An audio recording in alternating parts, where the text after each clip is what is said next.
આ તરફ પાલનપુર તાલુકાના ગઢમાં ડોક્ટરની બેદરકારીના કારણે મહિલાનું મોત થયાનો આરોપ છે। મહિલાના પરિવારજનોએ માથે લીધી ખાનગી હોસ્પિટલ। બનાસકાંઠાના પાલનપુરની ઘટના કે જ્યાં ગઢ ગામે એક ખાનગી હોસ્પિટલમાં પ્રસૂતિ માટે આવેલી મહિલાનું મોત થયું। મહિલાના પરિવારજનોએ ડોક્ટર પર બેદરકારીનો આરોપ લગાવીને હોબાળો કર્યો। મૃતક મહિલાના પરિવારજનોએ મૃતદેહ પણ સ્વીકારવાનો ઇનકાર કર્યો।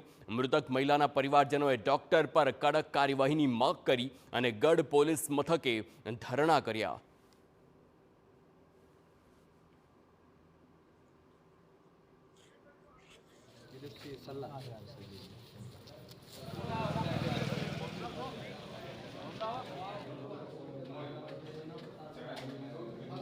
ट्रीटमेंट चालू કરી कम से कम 1 વાગી ગયો હતો।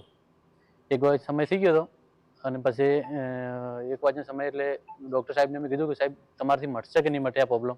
સાહેબ કે આ પ્રોબ્લેમ મટી જશે। તો સાહેબને મેં અડધો કલાક રહીને બીજા સાહેબ ડૉક્ટર હતા ઓપરેશન કરવાના બીજા મેન સાહેબ દવાખાનાના, એટલે સાહેબને મળ્યો। સાહેબને કહ્યું તમારે આ બેનને કોઈ થવું જોઈએ ને પૈસા જેટલા થતા છે તમારે મળી જશે, પણ બેન સાહેબ કે કોઈ ચિંતા કરવાની જરૂર નથી।